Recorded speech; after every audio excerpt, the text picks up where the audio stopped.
Wonderful. Well, thank you everyone for joining today's webinar. We have folks trickling in and want to be punctual because we have a ton to get through today. My name is Jessie Marr, and I am the Director of Technology Policy at the Environmental Policy Innovation Center. And today we are going to be talking about EPA's new drinking water data set and justice metric. I'm going to be joined by several folks from EPA's Office of Mission Support, Office of Compliance, and the Office of Research and Development. We will talk through what is the data, how was it created, why does it matter, how can you access it, and be sure to leave time for Q&A at the end. But please do ask questions throughout the course of the webinar. We'll do our best to work that into the dialogue. But then again, we will ideally have plenty of time for Q&A at the end. So, without further ado, I want to start with what is the particular drinking water data set we are covering today, because there are many different drinking water data sets. But what we're talking about is the Drinking Water System Service Area Boundaries, and that is a mouthful. But this illustration kind of shows what that means in particular. So we get water from a particular source, it is treated, and then it serves a community. This boundary of who that water serves, or who this that source of water comes from, and the water system that they serve is the data set that is the underlying piece to the puzzle that we are talking about today. And so when we got started on this work back in 2022, Dr. Yolanda McDonald from Vanderbilt published a paper that showed which states have this geospatial information and where does it not exist. So you can see there's about 11 states that made that geospatial data set available. So it was publicly maintained, and you could use it in a variety of different contexts, which we'll talk about. Then there were a couple more states that had the geospatial data, but did not necessarily make it publicly accessible. And then there are a couple that had pieces of the information, but not necessarily a complete data set. And then there are about 35 states where there was just nothing, or we didn't know if there was any centralized database of the service area boundaries. In the states where that did exist, like Texas, you're able to then show, here are the particular communities that are impacted by unsafe drinking water. And we can see this community, this community, this community, and actually link that geospatial data to the information about the water quality. In the places where we don't have that, we have this large table from the Safe Drinking Water Information System that says, here are all 50,000 water systems. Here's the name. Here's the community that they probably serve, where they're located, and if they've had a health-based violation or not. So in all of those 35 states where we didn't have that geospatial data set, we had something, and we had this table. But what we wanted to be able to do was say, who is actually impacted by the Kuala Motel or the Sterling Water Department? And in order to do so, we needed to create that geospatial data set associated with each of these community water systems. So in 2023, we at EPIC embarked on an endeavor with the Internet of Water Coalition and Simple Lab to say, where we have all of those state data sets, let's pull them together into one database. And in the places where we don't yet have that information, let's create approximations for who we think these water systems served based on a number of different criteria, which we can get into later today. This was the first time that we then had a national database of who do we think gets drinking water from whom. Though we knew it was imperfect, and we knew that there were many ways that this could be improved, but it was like we needed to start somewhere. And what you can see if you're looking in closely is that we were then able to find 17 states that maintained publicly accessible databases, and or we were able to FOIA that information and work with the states to say, here's the importance of this data being publicly accessible, and let's pull this into a national repository. That was the first start. And now what we're talking about today is the ways in which that data has been improved and actually now maintained by the Environmental Protection Agency. And so the two different pieces, and what we'll spend our time digging into, is now we have a much higher quality database of all of the water system service area boundaries. And this has enabled the creation of the first drinking water justice metric in the environmental justice screening tool.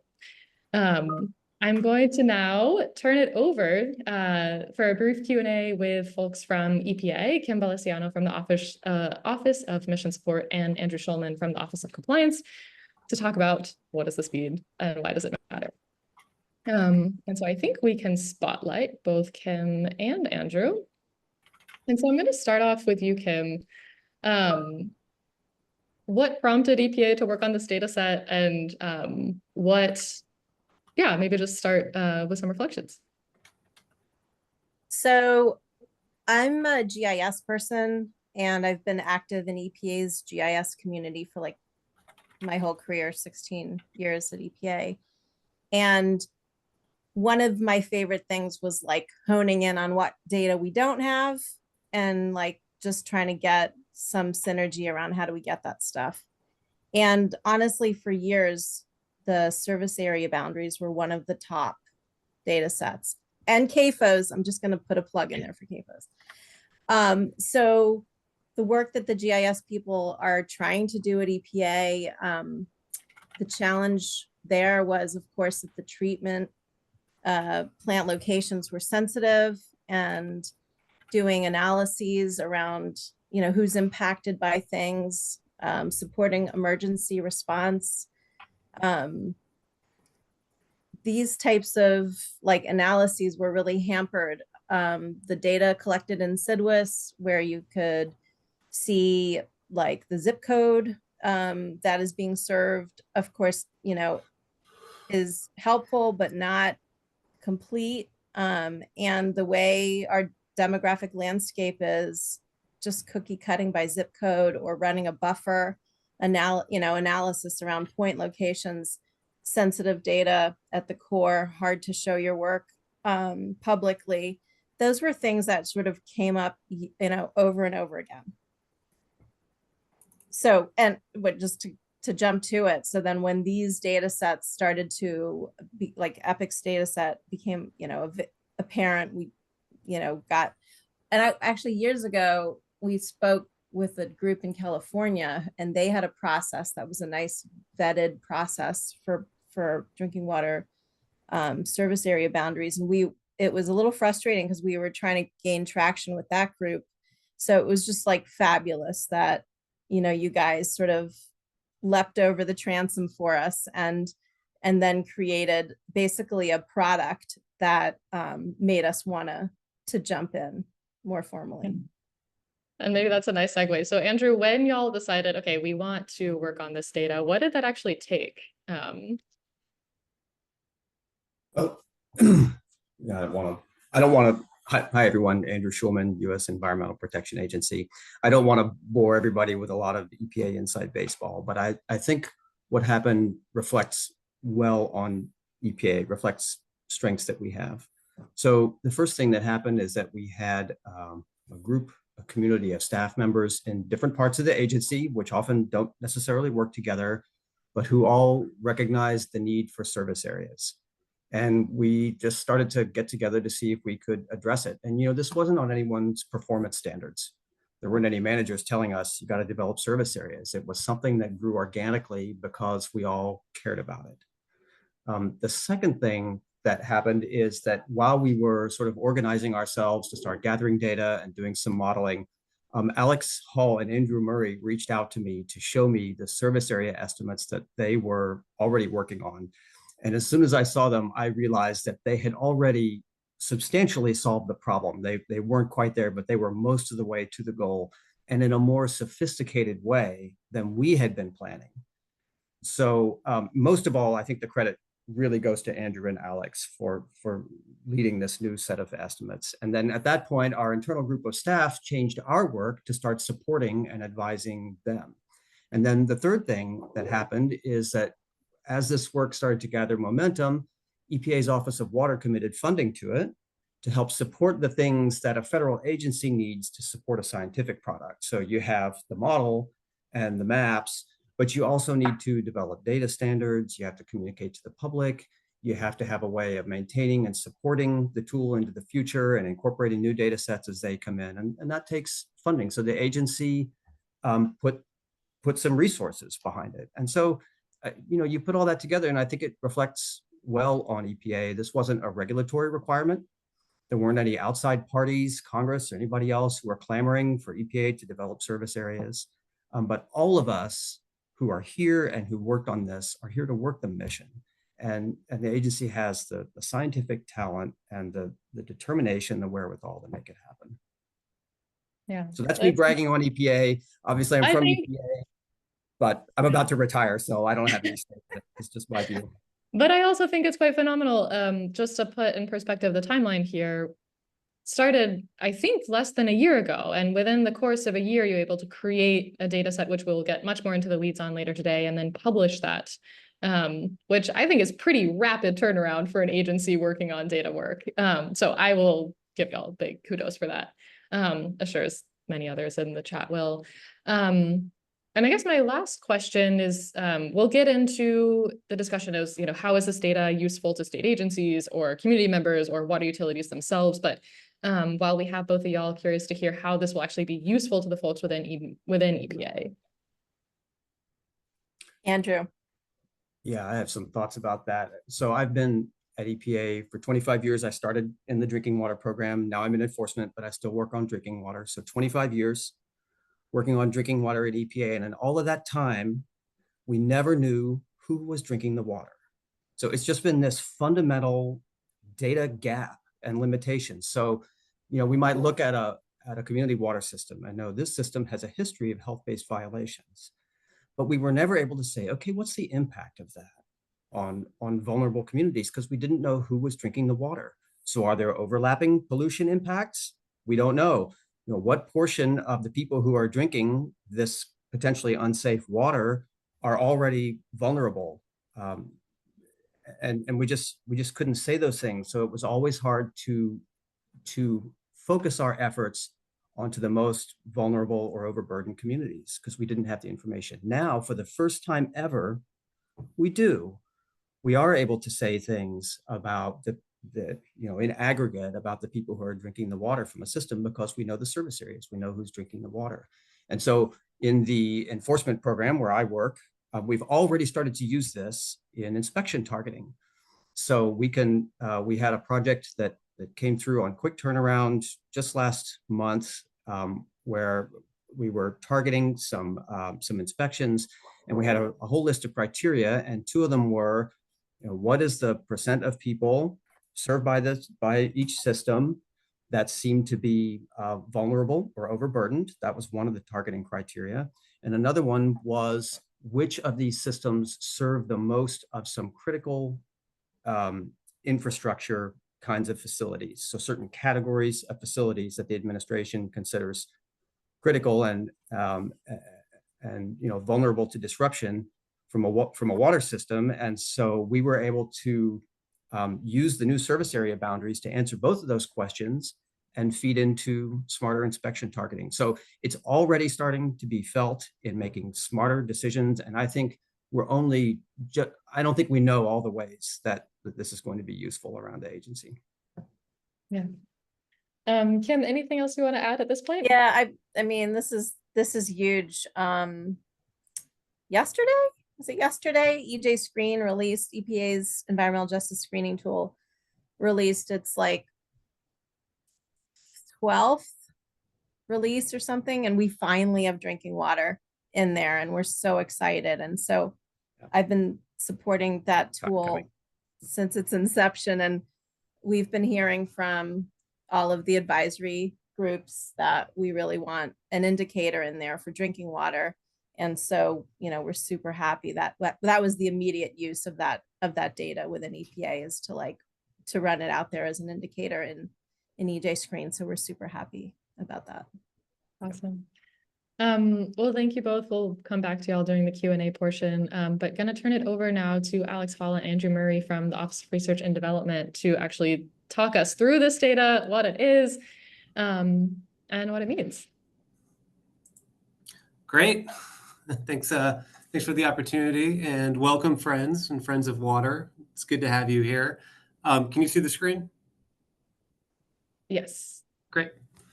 Okay, yeah, I'm Alex Hall. I'm a geographer in Cincinnati's Office of Research and Development. Same goes for Andrew Murray.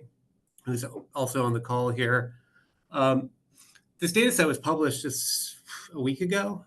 So this is really kind of the first public rollout of this data. So I'm glad everybody's here to listen. I'm just going to give you a quick background on kind of why it was developed, how it was developed, look at some of the validation, and I want you to kind of get a better sense of how this was developed, so you kind of know kind of the inner workings of the data set if you end up using it. So let me begin. I hope to not PowerPoint to death you too much. I want to leave some time at the end, so I may go a little quick. But standard disclaimer that the EPA is not responsible for what I do or say. Doesn't bode well for how much confidence they have in me, but have to put that in here. What I want to get to here is really the crux of the problem. This is why we're doing what we're doing, why we're developing these boundaries. In the past, in 33 years, there's been almost 100,000 violations that the EPA has reported. And you can look at that chart there. We've got 35,000 total coliform violations, and you can just go down the list. This data set wouldn't be valuable if everybody's water was clean, but unfortunately, that's not true. The US has some of the best drinking water in the world, but as you can see in this bullet here, between 7 to 8% of all community water systems report at least one health-based violation per quarter, right? And that's an issue. People are drinking those violations. And what was said before is this data set allows us to know who's drinking what water, who are the consumers of these health-based violations. So that's really the question, and this data set helps us answer that question. So let's move on.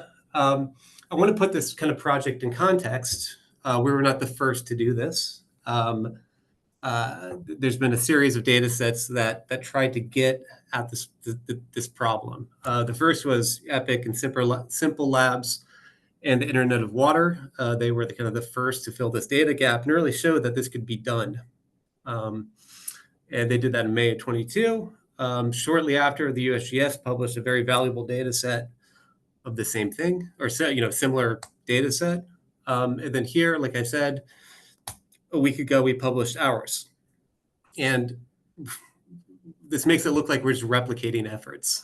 But I want to kind of stress that we wanted to expand upon previous efforts, looked at what they did right, and correct things that could have been corrected or improved, right? No model effort is ever perfect. No model is ever perfect. It's kind of a facsimile of reality.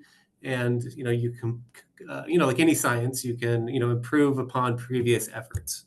And that's really what we wanted to do here. So they really provided the foundation. And there's Andrew.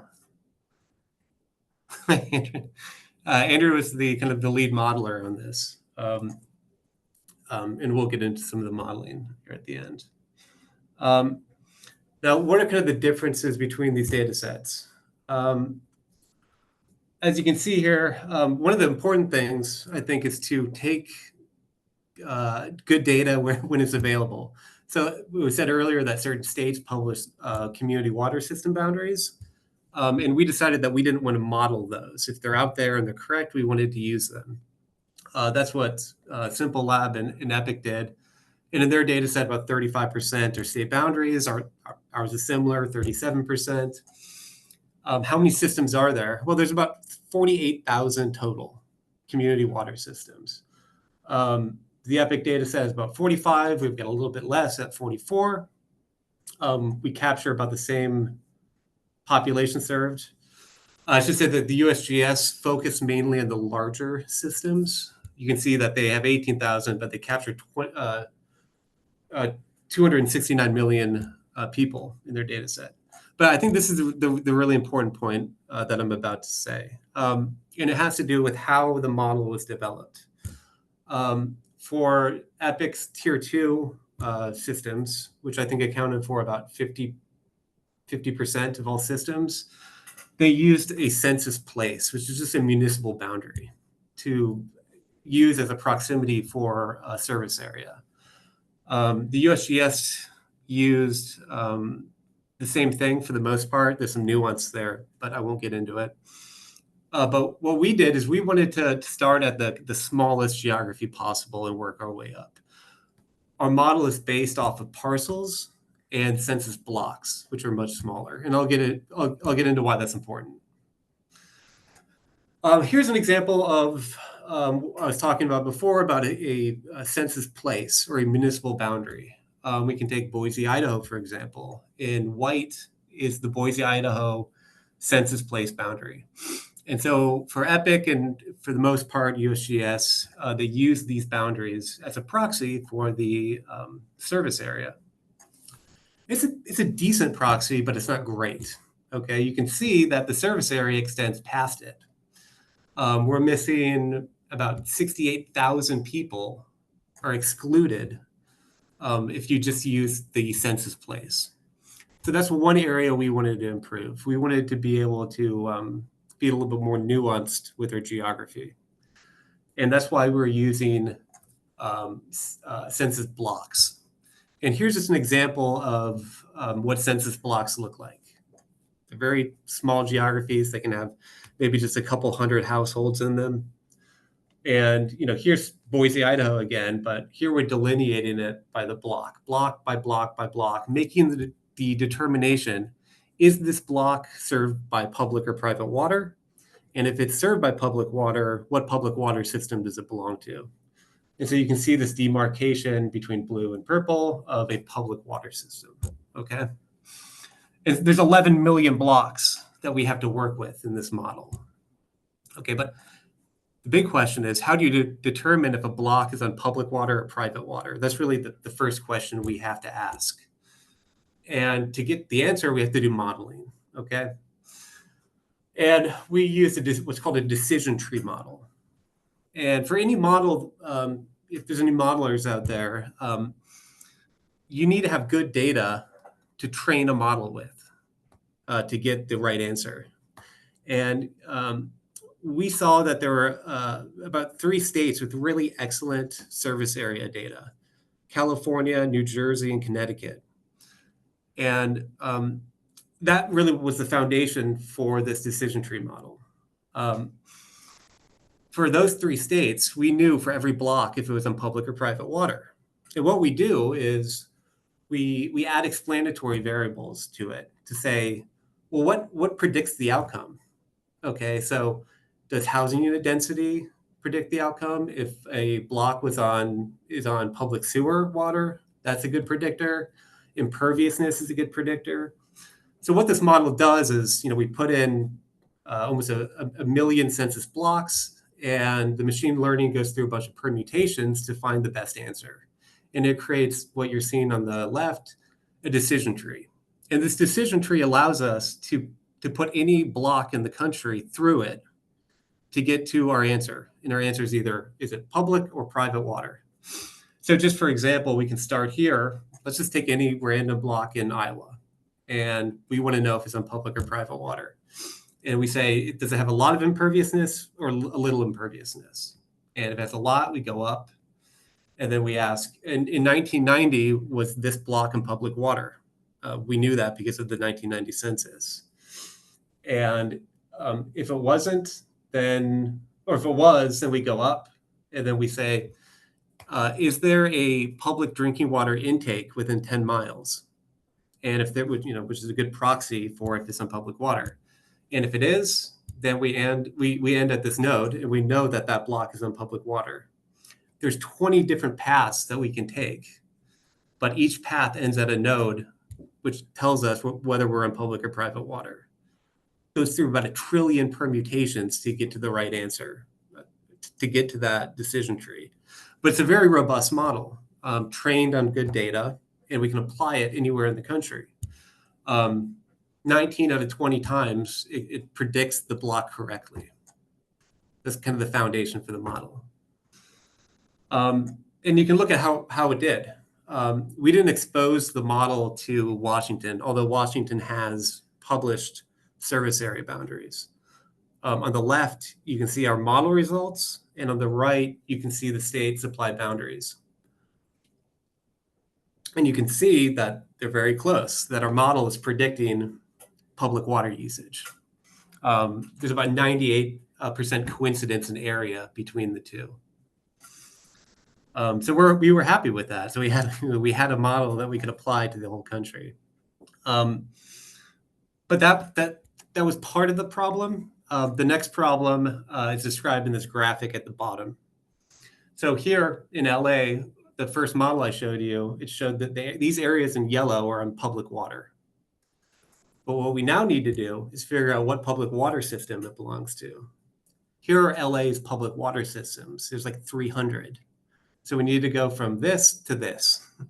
And to do that requires a lot of advanced modeling. It's called a random forest model.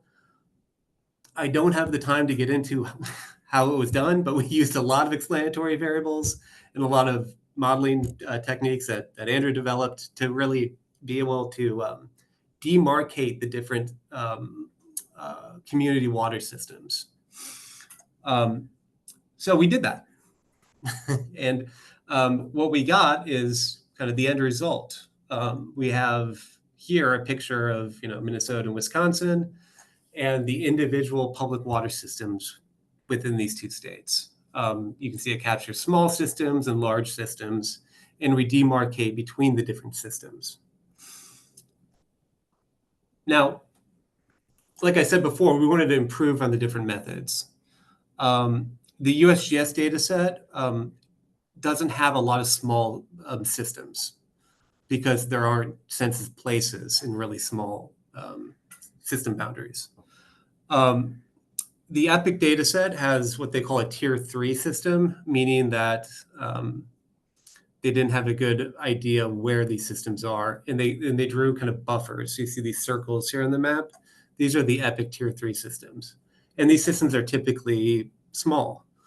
But we know that small systems account for 80% of the CIDWA violations. So it's really important, even though they're small and they don't serve a lot of people, it accounts for the bulk of CIDWA violations. So we really wanted a model that was able to delineate these, right? Let's see if I got everything. Oh, and these smaller systems typically serve low-income and vulnerable populations, okay? So that's what our model does differently from the other two, is it models these small systems well. Well, let's take an example. So instead of, we're going from buffers, like in the tier 3, to actual boundaries, okay? And here's just 5 examples of mobile home parks that have their own community water system. And you can see that we're nicely demarcating the boundary between this community water system and a different community water system, or no community water system. So this is what we want to see in our model, right? And in the 2 models I just described, this is the output of it. And I want to go back to earlier, we talked about, if there's state data around, we want to use state data. Again, models are, kind of a poor kind of representation of reality. So the data set that we publish is a mixture of state data and model data. 40% of the data is state-produced data, which is great. 60% of it is modeled. And here you can get a representation for which states have modeled data and which states don't. The blue bars represent state-supplied boundaries. So Arkansas, Kansas, California, New Jersey are almost all state-supplied. And in the pink here, they're all modeled. Kind of gives you a sense of where the data source comes from by state. And then great, so we did all this, and we did all the modeling, and then we developed the boundaries, and we linked it up to CIDWA. So now we can actually answer some of these very important questions. Who's drinking what water? Here at the top, we can just look at all CIDWA nitrate violations and just look in Iowa, and we can pull out a system, and we can look at the boundary, and we can say the people within this boundary have been exposed to 102 total nitrate violations. We know the individual households now, where before we only kind of knew the county that those nitrate violations were at. Now we know house by house. Or we can look at total health-based violations. You know, and here you can see the boundary of a system that has had 633 violations. Andrew, do you have a question? No, sorry. Oh, okay. You're just waving at me. Okay. There, thumbs up. Okay. Now, you know, the proof of the pudding is in the eating, right? We want to know how well our model boundaries stacked up against actual boundaries on a system by system basis. In preparation for this talk, I just went through and Googled some municipalities and found some random boundaries, and I wanted to compare them with our model boundaries. So let's just compare. I took the first 7 I found. Okay, so here's Naperville near Chicagoland area. On the right are the actual boundaries. On the left are the modeled. Okay, we get a pretty good representation. You know, there's some anomalies, but for the most part, we have the chunk of the people who actually drink that water are in our model boundary. Here's the Emerald Coast Utility, and these are showing the parcels of people getting their water from here. And you can see that we captured this well. It's even kind of a disjointed system, right? So this area, and then over here, and then here on this island. And, you know, you can see we're capturing that disjointedness for the most part. So, you know, we're pretty happy with that. And there had to be a lot of, you know, complex modeling to make that happen. Thanks, Andrew. So here's Missoula water system. The model boundary is a little smaller than the actual boundary, but the vast majority of the people are captured. Here's Canton, Georgia. Look how we did there. Tiger in Oregon. I think we pretty much nailed it, except for some overestimate up here. And then looking at some aerial photography, here's a very small system serving just a couple hundred people. Topaz Lake, the actual and the modeled, we pretty much nailed that. And then the last one, here's Topaz Ranch. And you can see the populated area in the middle that we captured that. So here are just some examples of anecdotal, but you know, it shows kind of how well we performed. Jesse, can you tell me how much longer I have? About 5 to 10 more minutes. Oh, You're good. You're why doing was I great. even rushing? Okay. Okay, and why don't I'll take the time now and I'll just I'll show you what the data looks like. So we've published this on our Geo platform, and we have an EPA landing page for it. I have the links later, or maybe we can put them in the chat here. But here's just an online application where anybody can go, it's public, and view this data. And I think it's pretty user-friendly. You can see, you know, Minneapolis is, there isn't just, you know, the Minneapolis-St. Paul water system. It's actually divided into dozens of smaller water systems. You know, half of all water systems serve 500 people or less. And what you can see in this model is that we're capturing a lot of these tiny systems. You know, we can click on a model boundary here. And what's really nice is I can click on this link and it'll take me to the EPA Echo page. And this is the landing page where we can look at all the utility violations over time. So, you know, if you don't know your utility name, you can just go to this map and say, I live here, click it, and then go and find whatever violations this system may have. And it doesn't look like they have any, which is good. We like to see that. No violations identified. Okay, and then let's see, let's just zoom out. We can, let me try to, so yeah, let me find this guy. Like I say, this model really can capture tiny, tiny systems, which I think is very important. Let me turn on the aerial imagery, and we can see here that this is just a small mobile home park, maybe with like 25 connections. The Country Estate Mobile Home Park. And we can look at, here, the population serves, it serves 35 people, has 44 connections, gives you information about the model method that was used to develop it, and some other kind of information. We also have the links between the buyers and sellers. So some people buy their water from other systems, and you can get that information from here. And again, I can link out and see if this system has any violations. Doesn't look like it, but I should also say that we've color-coded the boundaries so that the end user knows whether it's a model boundary or a state supplied boundary. So, so the gray boundaries here are state supplied. So Kansas publishes their service area boundaries. We took them, and here they are. And the blue here are modeled system boundaries.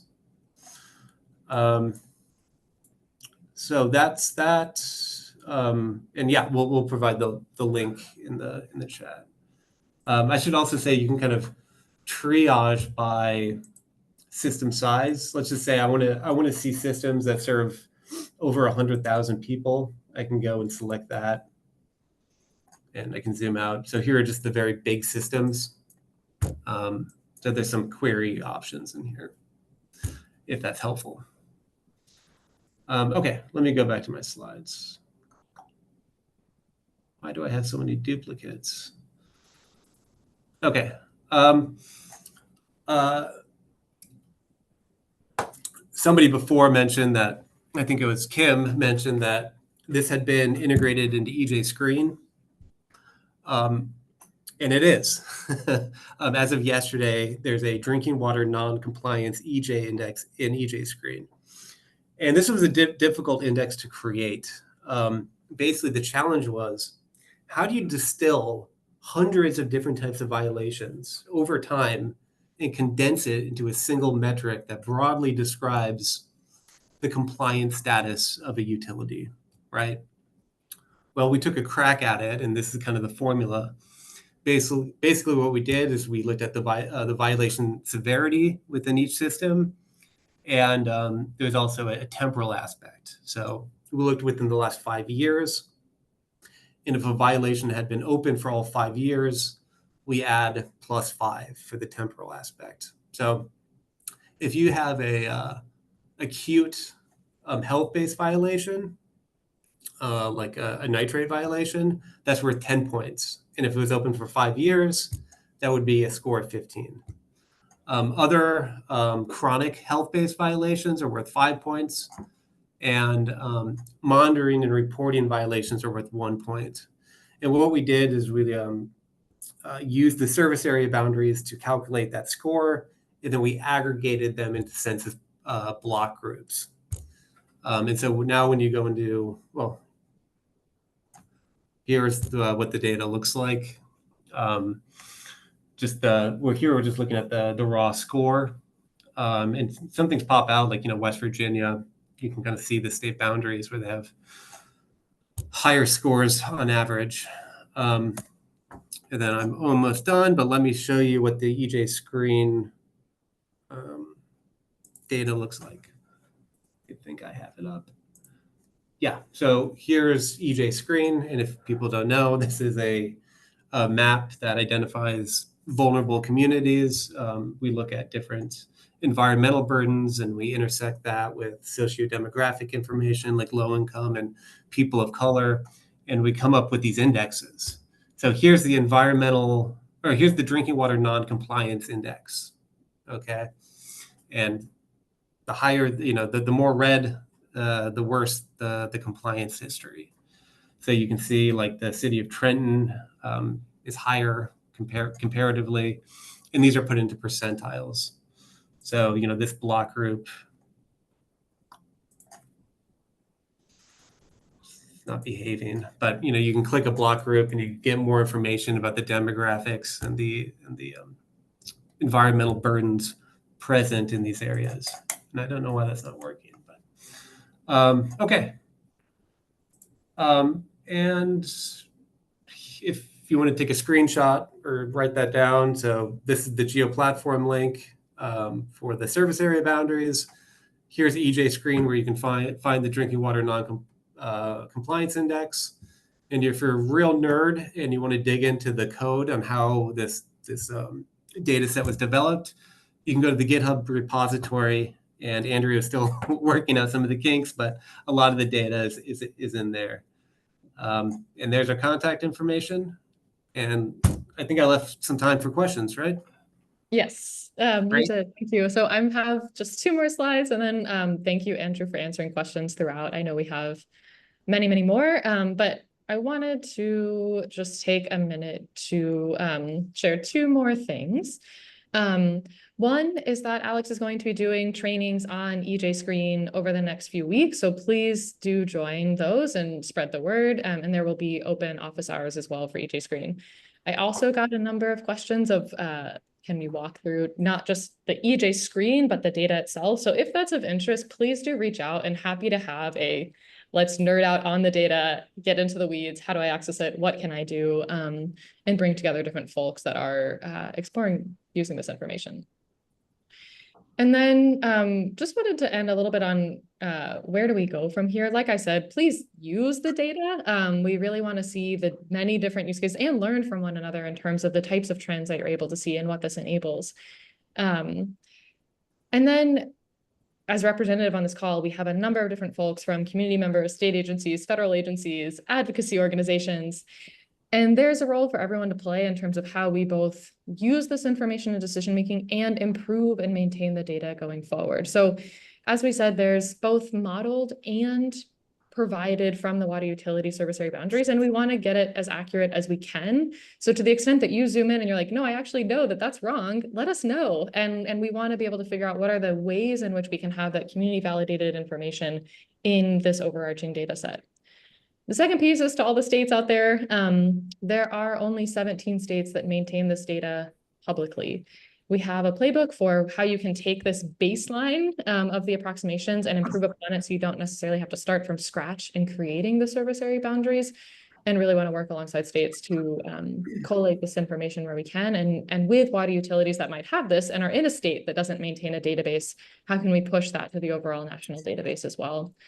And then lastly, a lot of what I was talking about is how do you support the ease of data collation across many, many different users. And as EPA is done, they are supporting that to some extent and are still figuring out what does that look like in the long run. But as I said, there's a role to play for everyone, and just really appreciate leadership from EPA and taking it this far. So with that, let us turn to all of the questions. I now see we have more than 15. We will drop everyone's contact information in the chat, and to all those that had asked, we will share the slides and the recording for anyone that wasn't able to join or wants to rewatch it. So I'm going to stop sharing my screen and let us turn to the questions that we have here. And I think Andrew, Alex, Kim, Andrew Schulman, we can kind of tag team these. So I will start with the links to the office hours we'll go ahead and share.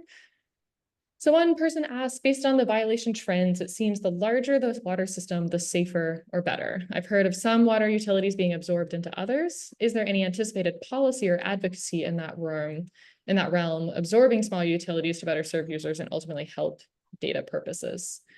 So I think what you're talking about is a bit of consolidation and regionalization. I don't want to get ahead of EPA in terms of how this data could support that. But one of the things, and it was actually the first project that I worked on at EPIC, was how would you make a strategy for regionalization or consolidation if you don't necessarily know where those bounds of water systems are, or easily being able to see what are the neighboring water systems. So I do think that that could help in that planning and evaluation process.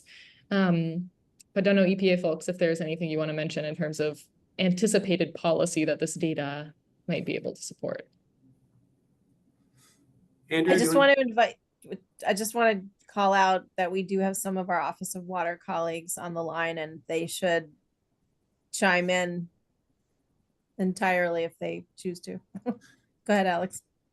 I was going to say, if Andrew, do you want to speak to that? I was Schulman? going to defer to our colleagues in the Office of Water. Okay, well, let's, Sorry, that's EPA Perfect. vulcanization cropping up. do, It's Okay, above all of well, our pay grades. can we unmute other, do people have? yes, if folks want to speak up, go ahead and put your name in the chat and then I can take them off mute. But we can go ahead to the next question until I see in the chat someone from Office of Water that might want to speak up. I mean, I should just say, I had in my slide that, what was it? Small systems account, and I think a small system is defined as less than serving 3,300 people. And those systems account for 80% of the violations.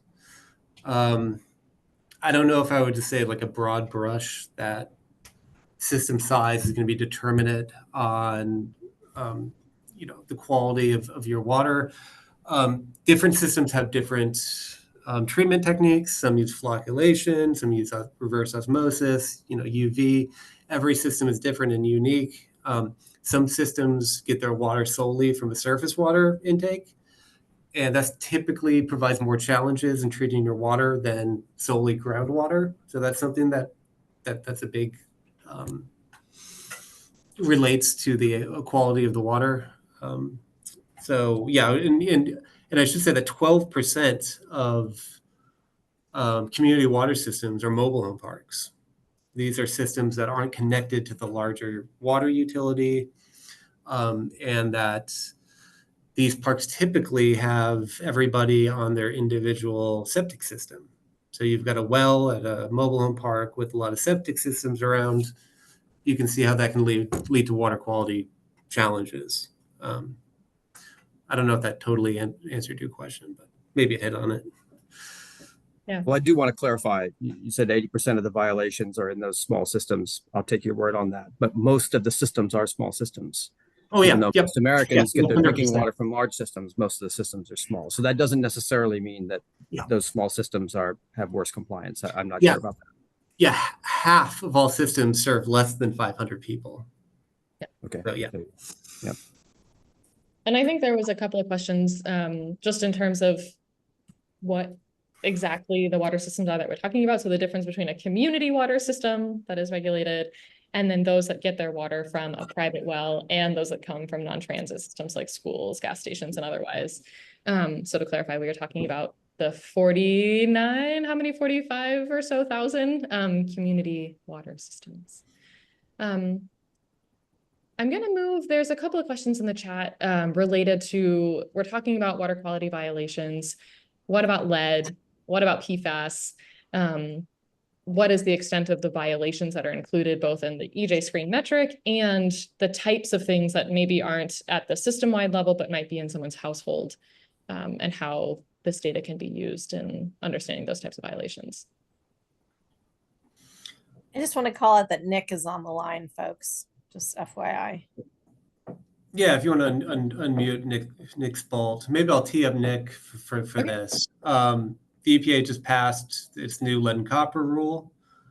This rule requires every community water system, and I believe every transient and non-transient, to catalog their service line material. That includes lead. So this is a huge endeavor that the EPA is making these systems, and I think for good reason, to catalog, whose service line is lead. And I think that's going to be that reporting is that reporting requirement begins in October 15th is the deadline for that. And then relating to how lead is related to the drinking water compliance index.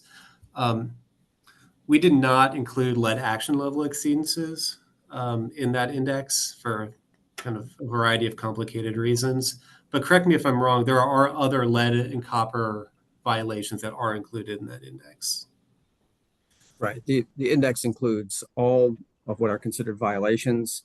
The definition of that might be a little different than you might expect. So Alex just mentioned lead action level exceedances. An action level is When 10% of the samples in a system exceed that action level, then the system has to take some actions to compensate for that, but it's not a violation yet. So it's only if they were to not take those compensating actions that they would incur a violation. So all the violations are there, but that might be a little different universe than you might expect. PFAS, for example, there is not yet a federal rule under the Safe Drinking Water Act that regulates PFAS. So there aren't any PFAS violations yet. Yeah, and this is Nick Spalt. Thanks for adding me to be able to come off mute, and congratulations to the team on releasing this.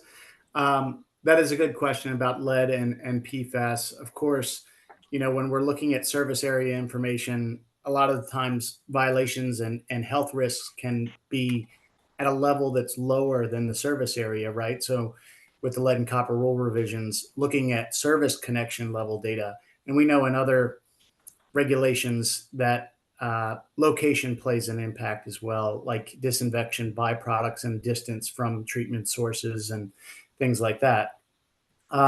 With PFAS, we have a agency tool called the PFAS Analytic Tools. I'll put it in the chat. We were presenting that data based on the information that is shared with the unregulated contaminant monitoring rule. We're exploring the possibility of transitioning to service area boundaries. Of course, another limitation is the non-transient, non-community water systems. UCMR covers more than just community water systems, which we have released a data set for. So there's still an issue with two things here is, you know, expanding out beyond community water system service areas, and also looking at issues that are sub-system service area level. So at the service connection level, there can be disparities at levels that are lower than the service area, right? So I'll stop there. Thanks. Thanks, Nick. Let me take an easy one that's real quick. Somebody asked for if there's documentation for the Drinking Water Non-Compliance Index. They wanted to learn more. If you go to the EJ Screen landing page and just look at the technical guide, you'll find it there somewhere in the landing page. There's more information on how that was developed. So take a look at the technical guide. Thanks. I know that we have a couple of folks in the community that want to share about how this information is useful to them. I want to turn to that in a second, but first, two quick questions, but related. One is folks are curious about where they can actually download the data themselves, and if we can put a link to that in the chat. And then secondly, what are plans for maintaining this going forward? Or if I am a water utility or a state agency that is developing this information, how can I get that integrated into the overall national data set? I can take that one, I guess. So as far as downloading the data, that link to the EPA web app has a download link associated with it. You'll also be able to get it from the GitHub link. As far as going forward, so Alex and I have committed to continuing to work with the Office of Water to do at least 2 more updates. So one for next year, one for the year after that. So we will be continuing to try to improve this modeling effort, continuing to gather more data, also notably looking to incorporate Puerto Rico and U.S. territories into this work as well, because that's important. And the other thing that we're also going to be working on is incorporating transient, non-transient, non-community systems as well. So you can expect an update on this and also the transient, non-transient work probably sometime next year, hopefully earlier than that. Awesome. Thank you. Okay, we have many more technical questions, but I want to go to 2 folks that I know are keen to share how this data has been useful to them in their own state. So Deandra from New Jersey Future, curious if you want to come off mute. Yeah, sure. Thank you, Jesse, and thank you to all the panelists in EPA for this great work. We've been excited to use service area boundary data. Particularly in New Jersey, we've been collecting lead service line inventory data for the last 2 years now. So we've recently been able to overlay the count of lead service line across New Jersey over water system boundaries, and that's helped us at the local level to sort of like help water systems understand the makeup of their service area in terms of rental population. There's a large issue with accessing property depending on whether you're a renter or homeowner and who can actually approve work to be done on a property. So helping water systems target the approach for homeowners and renters has been keen, but also weaving in we've applied another layer of our legislative district. So getting key officials and local city council to understand the need for municipal ordinances for right of entry or so. So I see this pairing really nicely with EPA's LCRI that should be coming out soon. And other things that we've been able to do is to just look at the burden of water risk and who's accessing funding from the state revolving fund. That's helped us inform technical assistance and target that approach. And it's also helped put communities in conversations with their water systems.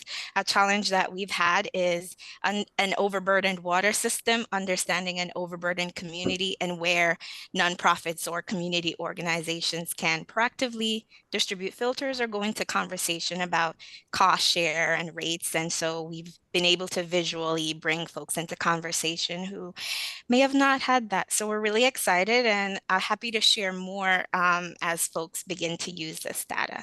Thank you, everyone. Yeah, thank you, Deandra. And I think what's really important is that New Jersey has had these service area boundaries for a couple of years now. And what I think it's a great call to action for folks that now have this data for the first time in their states to see what are all the different ways that we can use it beyond just drinking water violations. And Greg from UCLA would love to hear your perspective as well.